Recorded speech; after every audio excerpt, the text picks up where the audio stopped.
Assalamualaikum warahmatullahi wabarakatuh, saudaraku.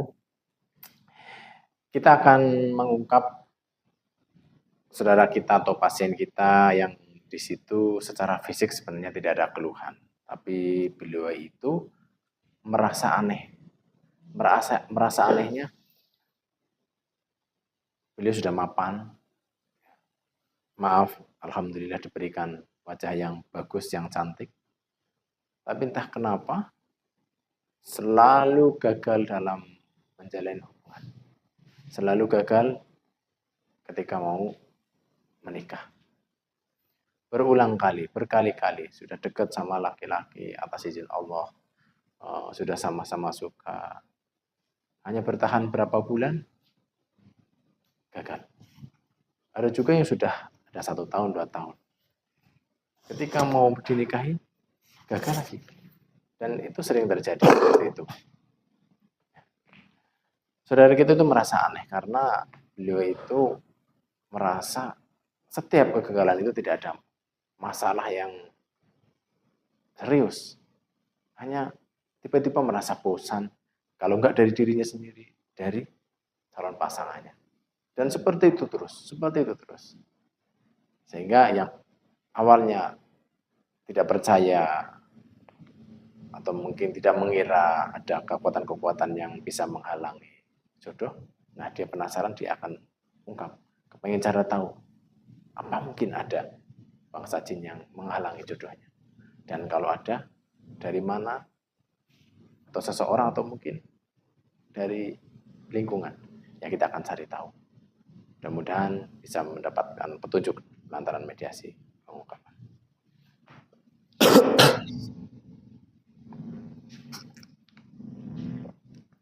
Siap. Bismillah, kita akan tarik salah satu jin yang ada pada tubuh atau wajah saudara kita.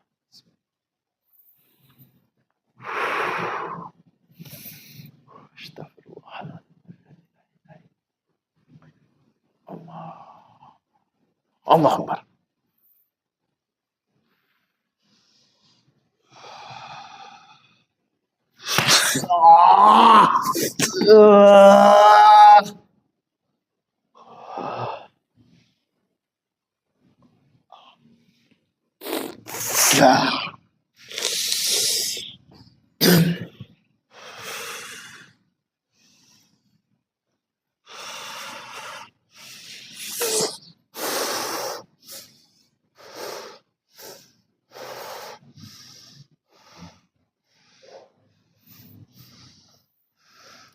Maaf mengganggu, Mbak.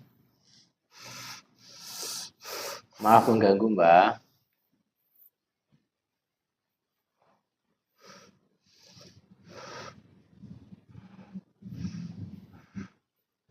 Mbahnya, maaf mengganggu ya, Mbak.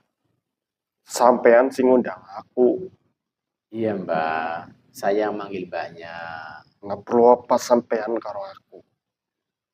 Saya cuma pengen berbincang ngobrol-ngobrol sebentar saja, Mbak. Bisa pakai bahasa Indonesia, Mbak?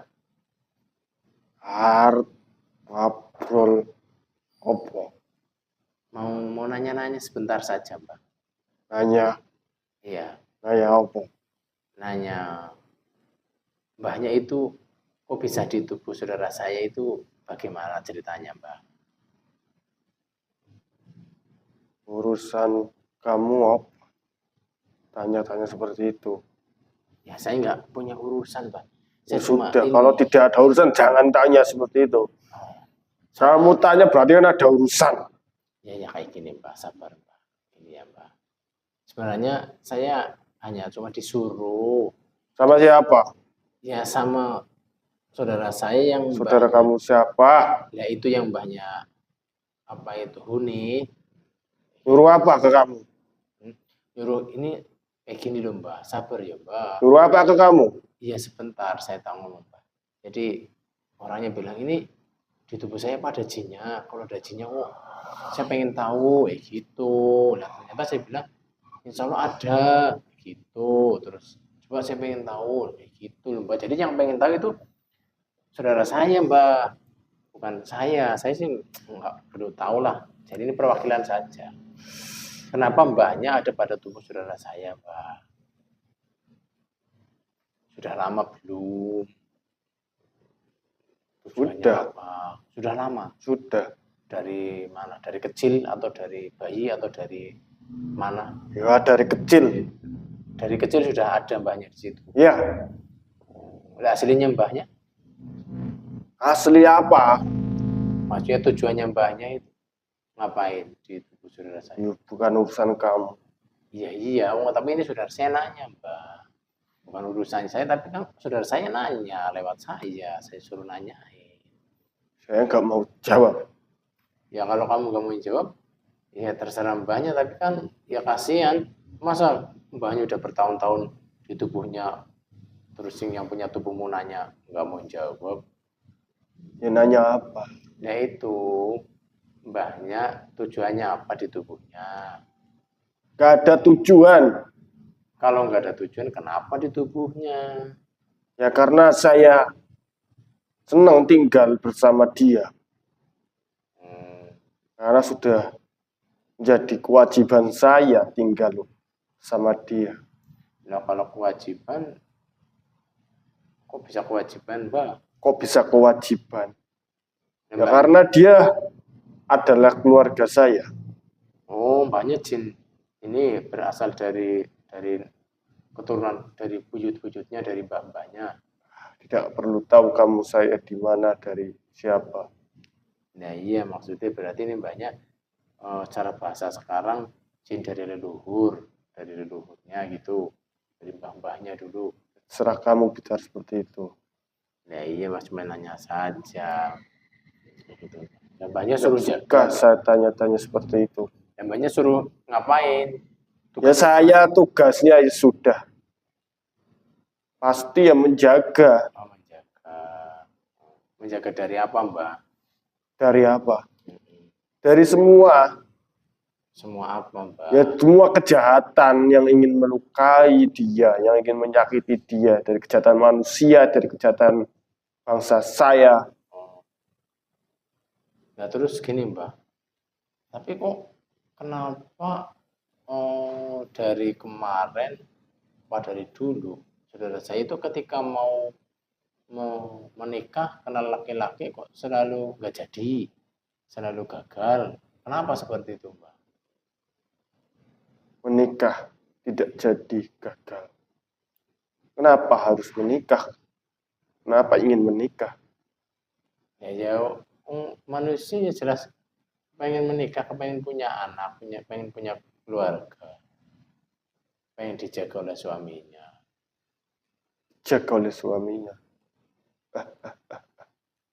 Manusia itu hanya menyakiti. Akhirnya akan menyakiti. Ya enggak, Mbak. Yes. Oh baik kalau di situ enggak. Ya apa mbaknya kalau di tubuhnya enggak menyakiti? Tidak. Ya kalau tidak, ya tapi kenapa saudara saya selalu gagal, selalu tidak jadi? Ya karena saya tidak percaya dengan manusia. Yang katanya cinta, katanya sayang, katanya ingin melindungi. Tetek bengek, opo gue, kurang andel. Oh berarti kalau mbaknya itu berarti mbahnya ini yang menggagalkan, yang menghalangi biar saudara saya itu tidak jadi nikah. Karena mbahnya tadi bilang mbahnya itu nggak percaya sama manusia, ya berarti mbahnya ini yang menghalangi gagalnya pernikahan ya. Iya, karena saya belum melihat yang sungguh-sungguh ingin melindungi, yang ingin berkorban dengan dia itu nggak ada. Belum ada yang mau berkorban. Ya, semua proses, Mbak. Ya, kalau tidak, saya harus melihat dulu pengorbanannya. Ya, pengorbanannya maksud Mbaknya bagaimana ya, namanya manusia sudah siap-siap menikah, itu satu ibadah. Pengorbanannya nanti setelah pernikahan kelihatan bahwa dia sungguh-sungguh. Wah, saya tidak mau. Kalau sudah menikah ya harus bahagia terus, jangan ada pengorbanan, jangan ada derita. Ya itulah kehidupan, nggak selalu harus bahagia, harus ya makanya jangan menikah, biar saya jaga saja. Oh, ya mbaknya salah, nyalahi aturan, Mbak. Loh, kenapa? Dia hidup bahagia, dia bisa makan, dia senang, bisa kemari tanpa ada yang melarang. Kalau dia menikah, nanti ada yang larang, dia sedih. Ya itulah kehidupan, Mbak. Tadi saya bilang ada bahagia, ada kesedihan. Tidak boleh Nggak banyak. boleh sedih. Ya nggak boleh banyak itu menghalang-halangi dia pengen nikah. Berarti mbaknya malah bikin sedih saudara saya, dia pengen nikah. Gimana saya bikin sedihnya itu gimana? Ya itu menghalangi, menggagalkan setiap pernikahan. Ya, tapi kan tujuannya saya kan baik, supaya dia tidak sedih. Ya, kan? Tidak hancur. Nah iya, menurut mbaknya itu tidak sedih, tapi baginya dia itulah yang menjadi dia sedih, makanya dia datang ke kami kepengen mediasi ini untuk ngobrol sama mbahnya. Dia ingin banget nikah. Iya. Tidak, saya belum percaya dengan manusia. Nah sebenarnya, terus bolehnya menurut mbahnya kapan? Ya kalau dia itu benar-benar mempunyai apa calonnya benar serius ingin pertemuan dengan manusia yang benar-benar berkorban. Yang berkorban bagaimana ini mbaknya ya lucu. Alah paling mbaknya ini alasan saja ini. Kalau mbaknya benar-benar ingin menjaga, ingin menjadikan saudara saya senang, ya harusnya nggak kayak gitu. Harusnya mbaknya yang mendukung, ya setidaknya diem sajalah, nggak mendukung, nggak menghalangi ya kalau mbaknya baik ya doakanlah, minta pertolongan Allah gitu, nggak malah. Ya nanti akan dipertemukan dengan yang tepat, karena saya tidak mau dia itu udah menikah saya masih ikut campur. Gini Pak, ya kalau nanti akan dipertemukan dengan yang tepat, tapi mbahnya selalu ketika sudah ada datang, mbahnya selalu ikut campur menghalangi, ya nanti nggak gagal terus. Gitu. Biarkan ketika ada laki-laki mendekat bersama-sama suka, biarkan banyak lihat saja dan mendoakan semoga laki-laki ini yang terbaik, tidak malah menghalangi, membuat tidak baik, membuat bosan. Saya daripada berdoa tidak ada tindakan, yang saya bertindak. Daripada semoga ternyata iya, mending singkirkan saja kalau saya. Ya itu maksudnya itu tidak baik, Mbak. Nah, saya diberi nasihat pada leluhurnya untuk menjaga anak cucunya sampai dia kelak nanti dewasa, sampai tua, bahkan sampai mati. Saya diberi tugas seperti itu. Ya boleh kalau itu banyak tugas, tapi tidak boleh terlalu berlebih sampai mau nikah aja nggak boleh sama mbaknya, itu berarti berlebih. Ya saya takut nanti dia. Nah, nggak usah takut, dia jago punya Allah yang menjaganya. Dia punya Allah yang menjaga itu saya, bukan siapa. Ya, menurut kamu, tapi sebenarnya penjagaan yang sebenarnya adalah Allah, kayak gitu loh. Jadi terserah sekarang gini, mbahnya pergi nggak usah jaga saudara saya, tidak apa-apa. Gitu loh, malah menjadi masalah kalau ada mbahnya ini. Apa mbahnya suka? Suka. Saya tidak masak. Saya yang penjaganya suka dengan yang dijaga itu. Bukan seperti itu saya. Ya pantas saudara, ternyata ini jinya malah suka, yang jaga malah jadi suka, ya pantas lah, nggak boleh nikah, cemburu kayak gitu. Aduh ya Allah, ya bilang ya Mbak, dari tadi nggak muter-muter, saya kayak gini, saya jin dari keturunan leluhurnya, saya suruh menjaga dari kecil sampai dewasa, setelah dewasa saya suka.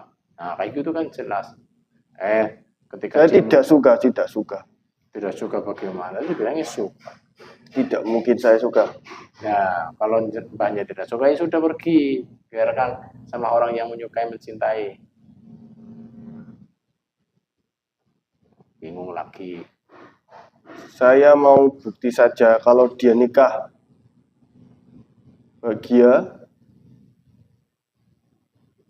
nanti saya tidak ada tugas. Dia nggak ngerti kok mau nikah juga dihalangin. Iya, kapan tahunya kalau mau nikah dihalangin. Kalau mau nikah, itu yang bikin saya takut. Ya ngapain banyak harus takut? Ya kalau dia sudah yang menjaga, berarti saya kan tidak ada tugas. Ya cari tugas lain lah. Gitu. Yang jelas ini sudah saya nggak mau dijaga oleh bangsa jin, walaupun itu jin dari leluhurnya, jin dari keturunannya, nggak mau. Maunya dijaga oleh para malaikat Allah. Udah nggak mau dijaga kalian.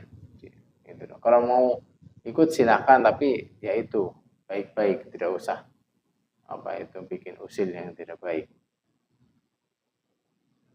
Gitu, Mbak. Ya. Mbaknya mau nurut enggak? Kalau nggak mau nurut, terpaksa saya nanti mbaknya mau saya fungsikan, nggak saya kembalikan ke tubuhnya.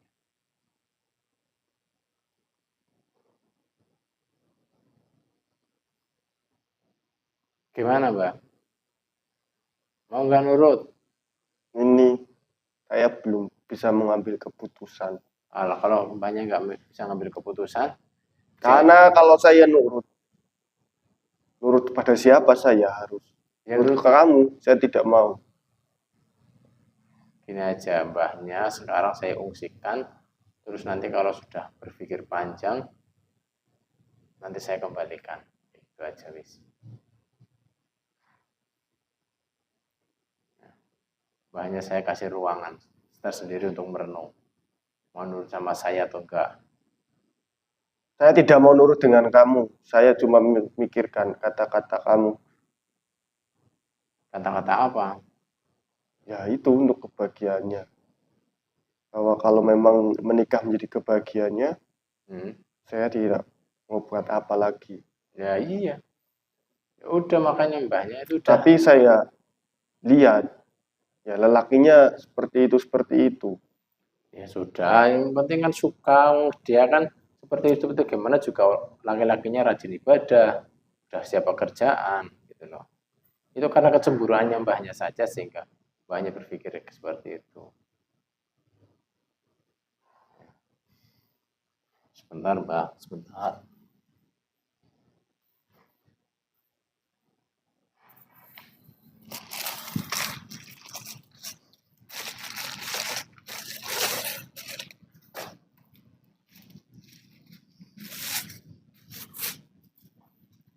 Ya, gini saja, mbahnya berpikir panjang, mbahnya saya kasih ruangan dulu untuk berpikir, besok saya akan kembalikan untuk ini, ya. Udah diem.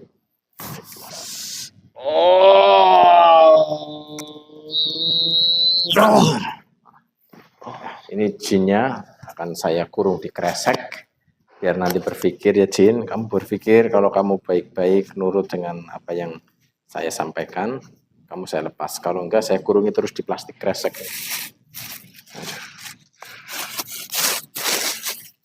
Ya, biar, nah ini jin penghalang jodoh, katanya mau ini, ya udah dikeresekin aja, biar tahu rasa.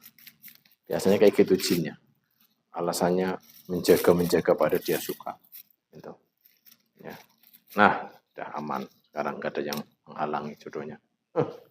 Ya. Itu saudaraku, segala kesalahan mohon maaf lahir batin. Assalamualaikum warahmatullahi wabarakatuh.